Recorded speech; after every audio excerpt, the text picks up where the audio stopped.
پیغام دیا ہے کہ اے میرے محبوب کی امت اپنے نبی کی قدر کرو. میں نے جب اس کو آسمانوں پہ بلایا تو میں خود زمین پہ آیا اس کو ساتھ لے جانے کے لیے. تو میں خود زمین پہ آیا اس کو ساتھ لے جانے کے لیے. تو میں خود زمین پہ آیا اس کو ساتھ لے جانے کے لیے. یہ کہ میں خود اپنے حبیب کو لینے آیا تھا. اس لیے جو آپ اوپر گئے ہیں تو جبریل کے کندھوں پہ سوار نہیں ہوئے.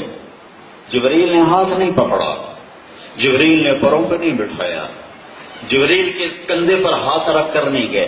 جبریل اپنی رفتار سے گئے, میرے نبی اپنی رفتار سے گئے. جبریل تو خالی ساتھ نوکر بن کے جا رہا ہے. لے جانے والا کون ہے؟ اللہ نے کہا میں خود آیا ہوں, آجا میرے ساتھ آ, چل پہلا آسمان ہے. اللہ نے کہا میں خود آیا ہوں, آجا میرے ساتھ آ, چل پہلا آسمان ہے. اللہ نے کہا میں خود آیا ہوں, آجا میرے ساتھ آ, چل پہلا. مولانا طارق جمیل صاحب کا آپ نے بیان سنا. جناب کہہ رہے ہیں کہ معراج کی رات جبریل امین نبی کریم صلی اللہ تعالی علیہ وسلم کو لینے کے لیے نہیں بلکہ خود رب کائنات زمین پر اتر کر آیا. یقیناً یہ اللہ تعالی کی شان میں بہت بڑی گستاخی توہین ہے کہ رب کائنات جل شانہ کو نبی کریم صلی اللہ تعالی علیہ وسلم کے خادموں میں معراج کے رات شمار کرنا.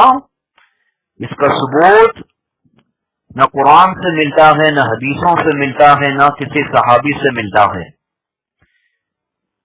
اور دیکھیں جناب, اتنی بڑی بات کہہ گئے اور بغیر کسی حوالے کے کہ اللہ تعالیٰ خود معراج کی رات نبی کریم صلی اللہ تعالی علیہ وسلم کو لینے کے لیے آیا, کوئی حوالہ نہیں. اور حوالہ یہ دے بھی کیسے سکتے ہیں؟ اس بات کا نہ سر ہے نہ پیر ہے.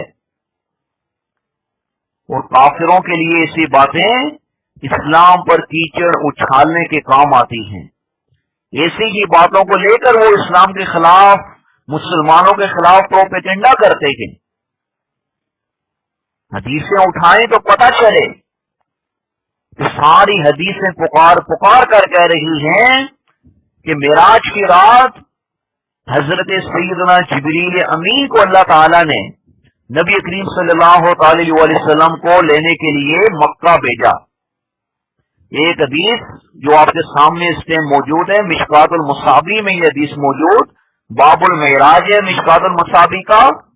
آپ بھی دیکھیں, حضرت ابو ذر رضی اللہ تعالی عنہ سے روایت ہے کہ رسول اللہ صلی اللہ تعالی علیہ وسلم نے فرمایا کہ میرے گھر کی چھت کھولی گئی جبکہ میں مکہ میں تھا.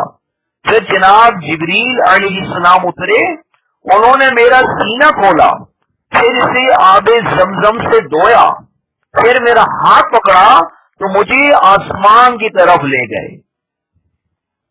یہ ہے اصل عقیدہ جو حدیث میں خود نبی کریم صلی اللہ تعالی علیہ وسلم نے بیان فرمایا. لیکن یہ حدیثیں کوئی پڑھے تو صحیح, صرف علامہ یا مبلغ اسلامی یا مبلغ اسلام کے علاوہ یہ کافی نہیں ہے. علم پڑھنے سے آتا ہے.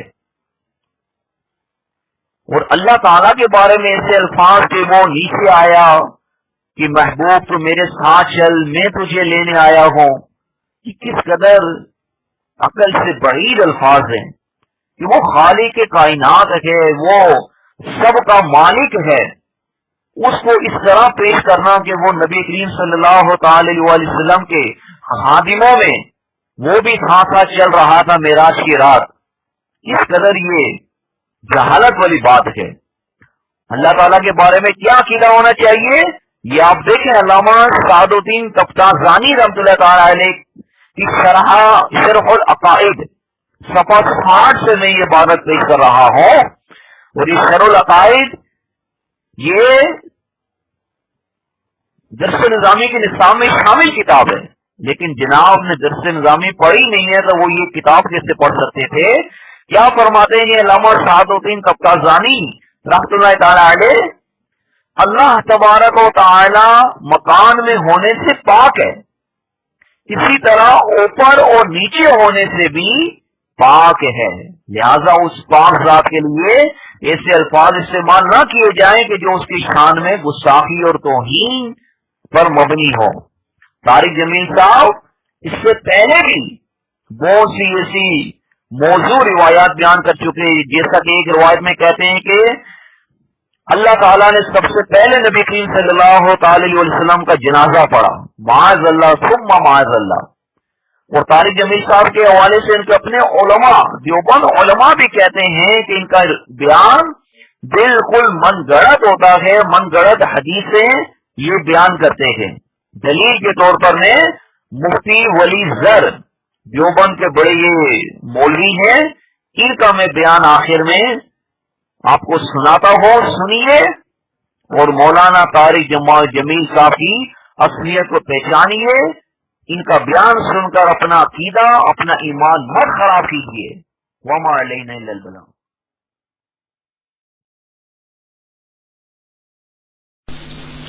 ایک عالم نے مولانا طارق جمیل کے بارے میں کہا کہ وہ کذاب و جھوٹا اور من گڑت حدیثیں پیش کرتے ہیں. کہتے ہیں ایسا ہے مولانا طارق جمیل صاحب کے بیان میں احتیاط نہیں ہے، ان سے سخت خطرہ ہے کہ وہ بعض روایتیں پتہ نہیں کہاں سے کون سی کمپنی سے لیتے.